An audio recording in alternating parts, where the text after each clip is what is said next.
तो नमस्कार मेरे प्यारे बच्चों, क्या हाल चाल। आई होप आप सब अच्छे होंगे और अपने बोर्ड एग्जाम की तैयारी में लगे होंगे। तो मेरे प्यारे बच्चों, आज के इस वीडियो में आपके लिए लेकर आ गए हैं, ये है फिजिक्स का। ध्यान देना, फिजिक्स के वो प्रश्न इसमें शामिल किए गए हैं जो 2024 से लेकर 2000 लगभग मान के चलो कि 15 तक के प्रश्न इसमें शामिल किए गए और वही प्रश्न इसमें शामिल किए हैं जो बार बार आए हुए हैं, याद रखना। मतलब हर साल किसी न किसी सेट में ये प्रश्न पूछे ही गए हैं। तो ये वीडियो आपके लिए बहुत ही इंपॉर्टेंट है। आप वीडियो पूरा देखना, क्योंकि आपके बोर्ड एग्जाम में इन प्रश्नों से, इस वीडियो से बहुत ज्यादा फंसने वाला है। और यही नहीं, मैं फिजिक्स की, केमिस्ट्री की, हिंदी की, इंग्लिश की, बायोलॉजी की और मैथ की, आप जानते हैं कि अगर आप यूपी बोर्ड के स्टूडेंट हैं तो आपके यूपी बोर्ड में हर साल 7 सेट हर पेपर का बनता है, हर सब्जेक्ट का पेपर। तो मैं 7 सेट बना के ले आ रहा हूं आपके इसी सब्जेक्ट स्टडी चैनल पर, और सातों सेट आपके 2025 में आएगा और संकेतांक बदले हुए रहेंगे, याद रखना। पूरा एकदम सॉल्यूशन, ठीक है। अगर आपको बोर्ड एग्जाम में 500 में 500 लाना है, अगर आप कुछ नहीं पढ़े हैं अभी तक, तो हमारे 5 इयर्स के अनसॉल्व पेपर को जरूर लीजिएगा। इसमें पेपर सॉल्यूशन मिलेगा आपको, और साथ ही साथ फिजिक्स, केमिस्ट्री, बायोलॉजी के चैप्टर वाइज नोट्स मिल जाएंगे। मात्र आपको मिलेगा 99 रुपए में। अगर आप एक सब्जेक्ट लेना चाहते हो तो आपको 29 रुपए में मिल जाएगा। 5 सब्जेक्ट लेंगे तो 99 रुपए मिलेगा, 50 रुपए का डिस्काउंट हो जाएगा आपके लिए। अगर आप कुछ नहीं पढ़े हैं, 80% लाना चाहते हैं, तो ये 5 इयर्स का अनसॉल्व पेपर सोल्यूशन जरूर लीजिए। बहुत ही हेल्पफुल होने वाला है। ये जो पेपर हम यहाँ पे बनाए हैं उसी में से बनाए हैं, मतलब वो समुद्र है। अगर आप समुद्र में ही पहुंच जाते हैं तो आप हर चीज जानकारी मिल जाएगी। और उसी समुद्र से मैं मछलियों को निकाल के यहां पर ले आया हूं। मछली मतलब क्वेश्चन, ठीक है। चलिए शुरू करते हैं, ये है हमारे काम की बात। अब आ जाते हैं अपने मेन टॉपिक पर। ध्यान देना, 2025 का ये पेपर है, सेम ऐसे ही पेपर आपको मिलेगा 2025 के बोर्ड एग्जाम में। और इंपॉर्टेंट चीज, आपका इस बार बहुविकल्पी प्रश्न आने वाला है, एमसीक्यू। 2025 के बोर्ड एग्जाम में बहुविकल्पी प्रश्न आने वाला है, क्योंकि यूपी बोर्ड के अगर आप हैं तो या तो 20 बहुविकल्पी प्रश्न होंगे या 30 बहुविकल्पी प्रश्न होंगे। इंटर में भी ये लागू हो जाएगा, याद रखना। अभी यूपी बोर्ड ने इसको बताया नहीं है, सीक्रेट में रखा है। कभी भी ये हो सकता है। जैसे ही यूपी एमएसपी की वेबसाइट पर आएगी खबर, मैं आपको दिखाऊंगा पेपर के साथ, क्योंकि हर बोर्ड अपना पेपर, मॉडल पेपर लॉन्च करता है। अभी यूपी बोर्ड में लॉन्च नहीं किया है, जैसे ही लॉन्च करेगा मैं आपको लेकर आ जाऊंगा, ठीक है। तो सभी बच्चे इसके लिए तैयार रहें। बोर्ड एग्जाम में एकदम तहलका मचाना है इस बार, ठीक है। और मैं बार बार पहले से ही कह रहा हूं कि इस बार पेपर चेंज होने वाला है। चेंज होने वाला कोई अभी तक बताया नहीं है, इकलौता ये सब्जेक्ट स्टडी का बंदा बता रहा है, याद रखना। चलिए ध्यान देना, यहाँ पे आपका रोल नंबर लिखना है। 10 अंक का रोल नंबर होगा। ये 10 अंक का आपका रोल नंबर, 2242628, 10 अंक का। और यहाँ पे अपना नाम लिख देना। मैं अपना नाम लिख दे रहा हूँ यहाँ, ठीक है, जो भी आपका नाम होगा यहाँ पे लिखना। ये जो पेपर संकेतांक है ये आपके कॉपी में भरा जाता है, क्योंकि आप नए स्टूडेंट नहीं हैं, आप क्लास 10th में पेपर दे चुके हैं, इससे आपको मालूम होगा। ठीक है, पूर्णांक आप जानते हैं 70 अंक का होगा। 30 अंक आपको प्रैक्टिकल से मिलने वाले हैं। 30 अंक आपको कहाँ से मिलेंगे दोस्तों? प्रैक्टिकल से। ठीक है, 30 अंक आपको प्रैक्टिकल से जरूर मिलने वाले हैं। अब आगे देखो, अब यहाँ पे क्या है कि हम आ जाते हैं पॉइंट पे अपने मेन पेपर पर। ठीक है, यहाँ पे देखो 3 घंटे 15 मिनट। भाई साहब ये 15 मिनट क्यों दिया जाता है? तो ये आपको पेपर पढ़ने के लिए 15 मिनट दिया जाता है, याद रखना। ठीक है, पेपर पढ़ने के लिए कोई अलग से नहीं मिलता, पेपर पढ़ने के लिए मिलता है। फिर देखो आगे, यहाँ पे है किसी भौतिक राशि के मात्रक वोल्ट मीटर तथा न्यूटन प्रति कूलाम दोनों ही हैं। 1 नंबर का क्वेश्चन है, बहुविकल्पी। यहाँ पे विद्युत क्षेत्र की तीव्रता है क्यों? भाई यहाँ पे काले रंग से मैंने ऑलरेडी लिखा है, यही क्यों है विद्युत क्षेत्र की तीव्रता। पहले चैप्टर में आपने पढ़ा है विद्युत क्षेत्र की तीव्रता। अब देखो निष्कर्ष देखो, आप जानते हैं विद्युत क्षेत्र की तीव्रता को ई से, ई बराबर होता है मेरे प्यारे बच्चों एफ अपान क्यू, नॉट या क्यू भी लिख सकते।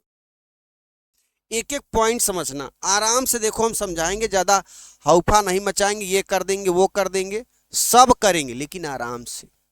ज्यादा तेज देखना है तो वीडियो स्पीड बढ़ा लो, 1x पे है 1.5x पे कर दो, स्पीड खुद ही देखने लगेगी। लेकिन मेरी आदत है, मैं आराम से पढ़ाऊंगा, जबरदस्त कंटेंट के साथ पढ़ाऊंगा, एकदम समझा के पढ़ाऊंगा। ठीक है, यहां पे देखो ये है आपका फार्मूला। अब इसका जो तीव्रता का मात्रक क्या क्या होता है दोस्तों? तीव्रता के कई सूत्र होते हैं। ठीक है, लेकिन यहाँ पे ये मेन इंपॉर्टेंट है। अब देखो ये बल का मात्रक हो गया न्यूटन, आवेश का मात्रक कूलाम, तो यह न्यूटन प्रति कूलाम। और इसका मात्रक वोल्ट प्रति मीटर भी होता है, V अपान L भी होता है। E बराबर V बाई L भी होता है दोस्तों, याद रखना। ठीक है, या V बराबर EL, या यहाँ पे E बराबर EL भी ऐसे भी लिख सकते। E का मतलब है विद्युत वाहक बल।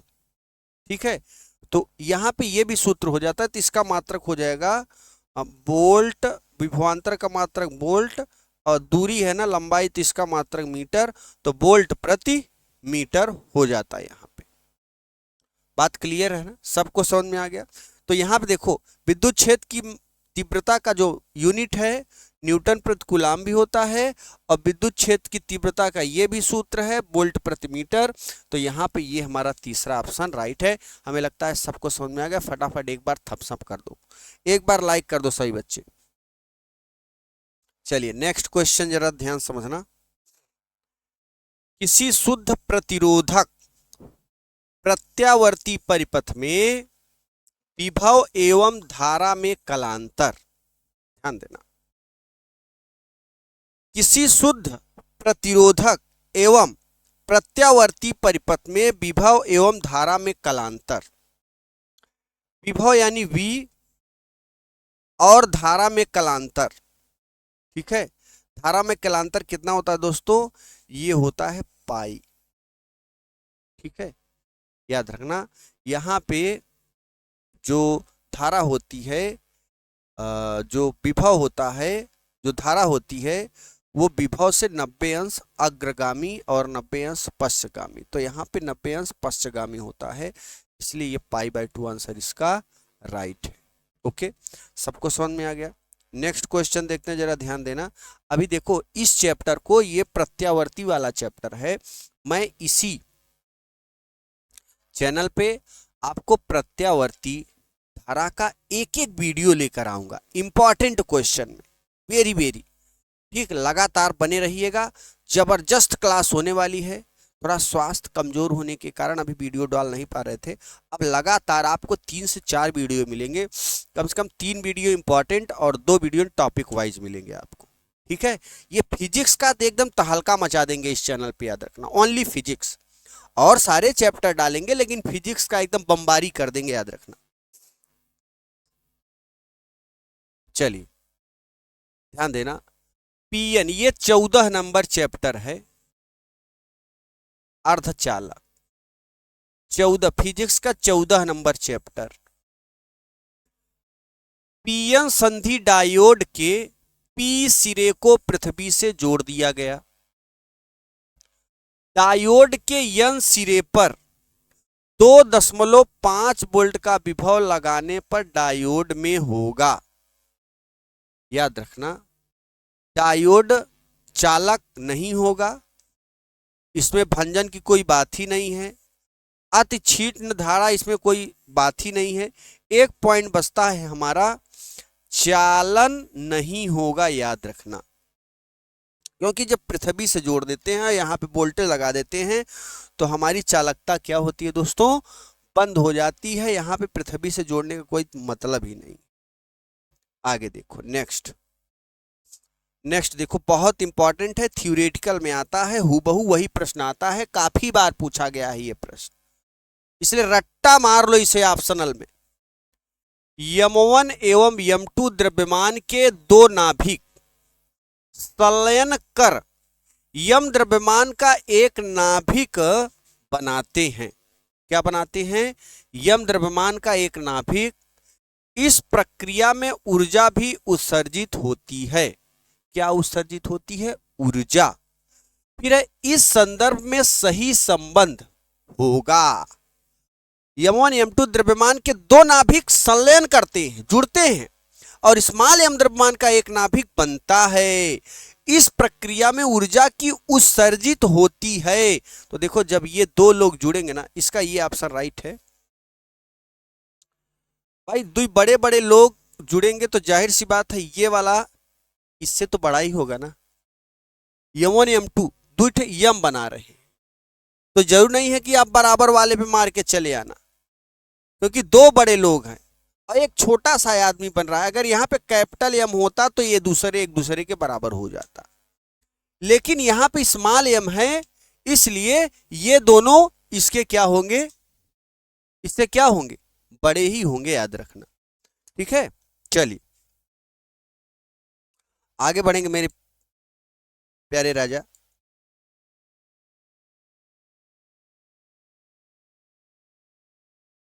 आ जाओ मेरे राजा, नेक्स्ट क्वेश्चन। फोटॉन के गतिज द्रव्यमान का सूत्र।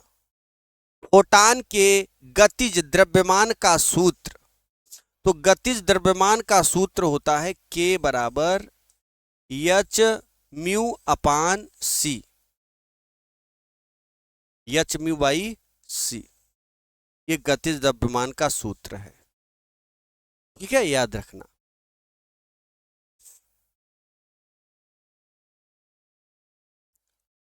नेक्स्ट देखिए, ध्यान समझते रहना, ध्यान से समझते रहना मेरे प्यारे बच्चों। जबरदस्त क्लास होने वाली, याद रखना। आराम से पढ़ो, एक एक बात पढ़ो। एक खोखले धात्विक गोले पर 10 कूलाम आवेश। एक कोई धात्विक गोला है, उस पर 10 कूलाम का आवेश, गोले की त्रिज्या 5 सेंटीमीटर, यानी Q की वैल्यू दिया है 10 कूलाम और R की वैल्यू दिया है 5 सेंटीमीटर। मीटर में बदलोगे 10 घाते -2 का गुणा कर दोगे, मीटर बदल जाएगा। ठीक है, धातु गोले के भीतर वैद्युत क्षेत्र क्या निकालना है दोस्तों? धातु के गोले के भीतर वैद्युत क्षेत्र का मान 0 हो जाएगा, क्योंकि याद रखना इसमें लॉजिक से चीज है। कोई अगर धातुय गोला है, ठीक है, एक खोखले धातुय गोले पर 10 कूलाम, या 10 कूलाम का आवेश अगर गोले पे दे रहे हो ऊपर। पहले चैप्टर का क्वेश्चन है, गॉस के नियम में तीसरा अनुप्रयोग, ध्यान समझना, अगर कोई गोला है उसके ऊपर आप धन आवेशित चार्ज दोगे तो गोले के अंदर कोई क्षेत्र वगैरह बनने वाला नहीं है। गोले के पृष्ठ पर क्षेत्र बनेगा, गोले के बाहर भी नहीं बनेगा, गोले के अंदर भी नहीं बनेगा। गोले के बाहर कुछ दूरी तक बनेगा, गोले के अंदर तो शून्य होगा क्षेत्र का मान। तो यहाँ पे धातु के गोले के भीतर वैद्युत क्षेत्र का मान क्या होगा मेरे प्यारे बच्चों? 0 होगा। ये ऑप्शन आपका राइट है, ये क्लिक कर देना। बात क्लियर है? हमें लगता है सबको समझ में आ गया होगा चैप्टर नंबर 1 का। अब देखो भाई साहब, यहाँ पे व्याख्या किया गया है।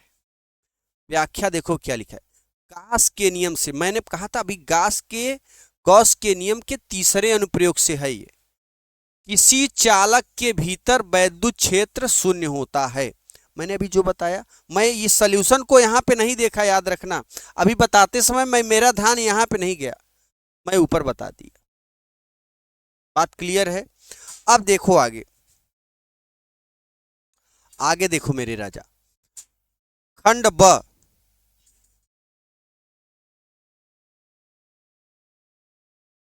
वाहनों में, ध्यान देना, ध्यान देने मेरे राजा, वाहनों में, कलर चेंज कर देते हैं, हाँ, वाहनों में पश्च दृश्य दर्पण के रूप में प्रयुक्त दर्पण का नाम। देखो आप सब पढ़े होंगे, क्लास 10th का ही ये क्वेश्चन है कि अगर आप वाहनों को पश्च दृश्य देखने के लिए हम उत्तल दर्पण का उपयोग करते हैं, क्योंकि उत्तल दर्पण का जो दृष्टि क्षेत्र है वो ज्यादा होता है। जैसे देखो यहाँ पे, देखो ये मेरे राजा उत्तल, ये अवतल दर्पण है, ऐसे अवतल दर्पण होता है, कॉनकेव मिरर इसे बोलते हैं। इसका दृष्टि क्षेत्र कम होता है, इसका उपयोग आंख कान नाक, ध्यान देना, अवतल दर्पण का उपयोग कहाँ करते हैं?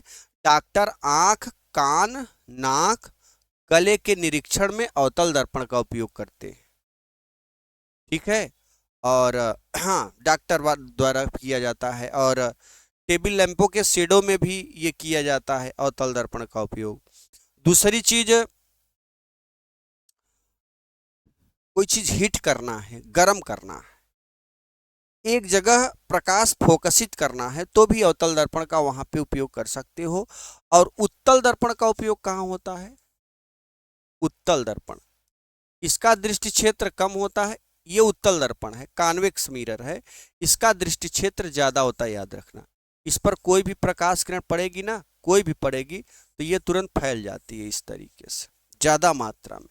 इसीलिए वाहनों में, चाहे बाइक हो, चाहे 2 व्हीलर हो, चाहे 3 व्हीलर हो, चाहे 4 व्हीलर हो, ट्रेन में नहीं होता, याद रखना। कि ट्रेन में साइड वाइड देखने का जल्दी जरूरत नहीं पड़ती है, वॉकी टॉकी अपना जो गुड्स गार्ड वगैरह होते हैं उन्हीं से बात हो जाती है। तो ड्राइवर के सीट के बगल पश्च देखने के लिए उत्तल दर्पण का उपयोग होता है मेरे राजा, याद रखना, ठीक है। यहाँ देखो उत्तल दर्पण लिखा हुआ। चलिए आ जाओ मेरे राजा, अगला क्वेश्चन, किसी प्रकाश संवेदी सतह के कार्य फलन का अर्थ समझाइए। क्या बोल रहा है? किसी प्रकाश संवेदी सतह के कार्य फलन का अर्थ समझाइए। देखो कार्य फलन है ना, तरंग प्रकाशिकी वाला चैप्टर है ये, चैप्टर नंबर 10। वह न्यूनतम ऊर्जा, सॉरी चैप्टर नंबर 11 से है, प्रकाश की द्वैती प्रकृति से। वह न्यूनतम ऊर्जा जो एक इलेक्ट्रॉन को उस सतह से बाहर निकालने के लिए आवश्यक होती है उसे कार्य फलन कहते हैं। इसे W से प्रदर्शित करते हैं, W बराबर होता है H इंटू म्यू, याद रखना। और जरूरत पड़ने पर म्यू बराबर होता है C बाई लैम्डा, ठीक है। ऑफलाइन की क्लास मैंने अच्छे से पढ़ा दिया है बच्चों को। तो ये कार्यफलन जैसे मेरी भाषा में क्या होता है, किसी धातु को दी गई वह ऊर्जा जिससे कि धातु की चादर से इलेक्ट्रॉनों का उत्सर्जन हो सके, उसे क्या कहते हैं? कार्यफलन। किसी धातु की चादर को दी गई वह न्यूनतम ऊर्जा जो किसी धातु की चादर से इलेक्ट्रॉनों का उत्सर्जन हो सके, जो किसी धातु की चादर से इलेक्ट्रॉन बाहर निकल सके, उसे क्या कहते हैं? कार्य फलन कहते हैं। ये मेरे राजा कंप्लीट हो गया। आ जाओ आगे मेरे राजा, नेक्स्ट क्वेश्चन की बात करते हैं। नाभिक के आकार, ध्यान देना मेरे राजा, नाभिक के आकार तथा द्रव्यमान संख्या के बीच संबंध लिखिए। कोई नाभिक का आकार है और उसमें द्रव्यमान संख्या के बीच संबंध लिखना है। तो देखो मेरे राजा, बहुत अच्छा क्वेश्चन है, चैप्टर नंबर 12 से, नाभिकी परमाणु तथा नाभिक चैप्टर से है। नाभिक का आकार यानी उसकी त्रिज्या r, द्रव्यमान संख्या a के बीच संबंध r बराबर r नॉट a के पावर 1/3 होता है। याद रखना, ये सूत्र याद रखना, सिद्ध करने के लिए आया होता तो ये 3 नंबर मिलता। क्योंकि 1 नंबर वाला क्वेश्चन है मेरे राजा, इसलिए केवल फार्मूला लिख के काम चला लेना है, जहां r नॉट एक स्थिरांक है। ठीक है, अगला क्वेश्चन, किलोवाट घंटा किस राशि का मात्रक है? देखो ये जो है ना, हमेशा याद रखना अदिश राशि होता है। ऊर्जा का कोई भी मात्रक आ जाए हमेशा अदिश राशि होता है। किलोवाट घंटा किस राशि का मात्रक है? 1 किलोवाट घंटा में कितने जूल होता है? देखो पहले हम किलोवाट घंटा की डिफिनीशन क्या होती है मैं अपने से बता रहा हूं, यहां पे लिखा नहीं है। वह ऊर्जा जो 1 वाट वाले सामर्थ्य के परिपथ में, 1 वाट वाले सामर्थ्य के परिपथ में 1 घंटे में ऊर्जा खर्च करे या व्यय करे, उसे हम 1 किलोवाट घंटा कहते हैं। फिर से समझना, वह ऊर्जा जो 1 वाट वाले सामर्थ्य के परिपथ में, 1 वाट कोई परिपथ है उसकी ऊर्जा 1 वाट है, 1 वाट वाले सामर्थ्य के परिपथ में 1 घंटे में जितनी ऊर्जा खर्च करे वही क्या है? 1 किलोवाट घंटा। अगर 1 वाट का परिपथ है, 1 घंटे में जितनी ऊर्जा खर्च करेगा उसे 1 वाट घंटा कहेंगे, और 1 वाट घंटा बराबर 3.6 × 10⁶ जूल। 1 वाट घंटा, 1 किलोवाट घंटा बराबर इतना होता है। अगर कोई पूछ ले 1 वाट घंटा में कितना होता है, 1 वाट घंटा बराबर 3.6 × 10⁻³ जूल के बराबर हो जाता है मेरे राजा। ठीक है, 1 वाट घंटा बराबर 3.6 × 10⁻³ जूल के बराबर हो जाता है। ठीक है, किसी आवेशित क्षण के निकट एवं अनावेशित क्षण रख दिया जाता है। ध्यान देना, कोई आवेशित क्षण है, अब इसके बगल में कोई दूसरा अनावेशित क्षण है ना, जैसे ये अनावेशित, ये आवेशित नहीं है, ये आवेशित है, ये आवेशित नहीं है। अगर ये आवेशित है, इसके निकट में रख दोगे ना तो ये भी आवेशित हो जाएगा। ठीक है, देखो यहाँ पे किसी आवेशित क्षण के निकट में एक आवेशित क्षण रख दिया जाता है, तो आवेशित क्षण के विभव पर इसका क्या प्रभाव पड़ेगा मेरे राजा? देखो, विभव एक अदिश राशि है। भाई ये प्रश्न पूछा नहीं है कि तुम अदिश है सदिश। आगे बढ़ते हैं, यह किसी बिंदु के आसपास आवेशित कणों के वितरण पर निर्भर करता है।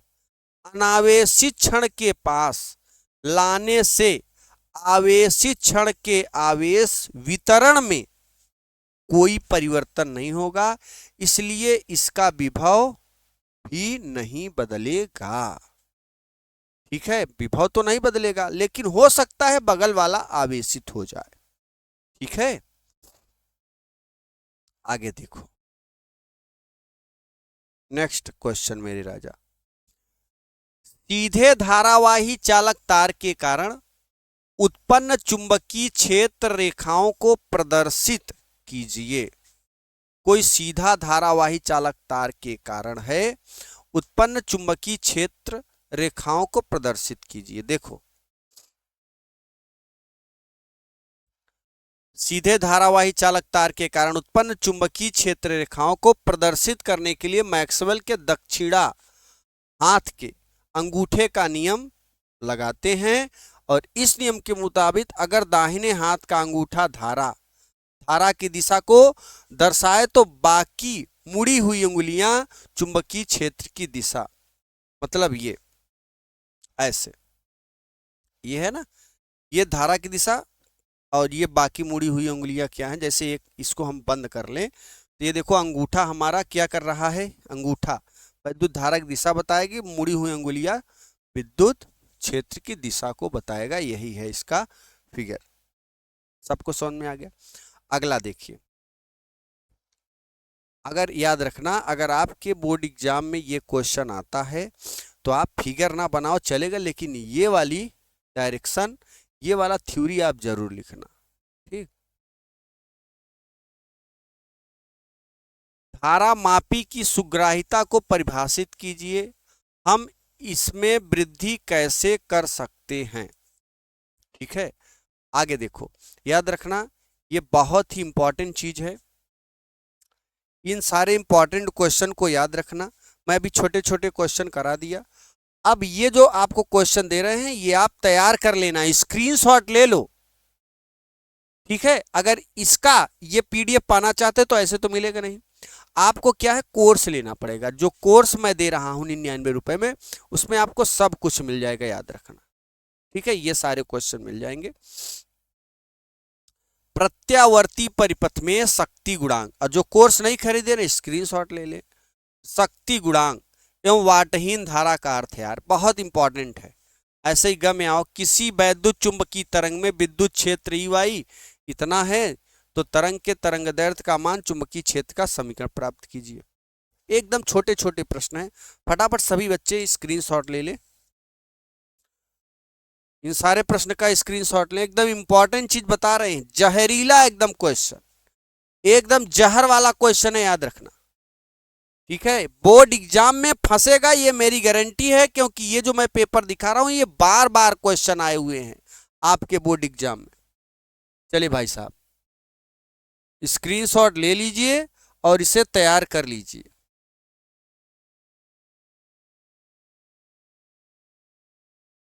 ये आपका ख और ग, ठीक है।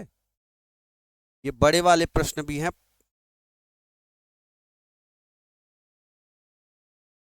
5 नंबर के आ गए, अब याद रखना 5 अंक वाले, फटाफट स्क्रीनशॉट लें।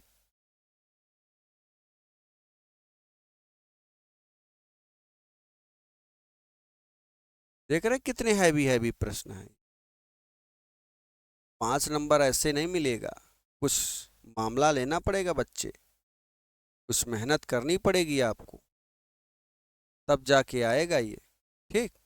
तो चलिए अगले वीडियो आपसे फिर मिलते हैं, और अगले वीडियो में आपको 50 इंपॉर्टेंट क्वेश्चन का सल्यूशन लेकर हाजिर होंगे, ठीक है। आपका इस समय एसकेएम स्टडी पे हम वीडियोस डाल रहे हैं, वहां जाके आप देख सकते हैं।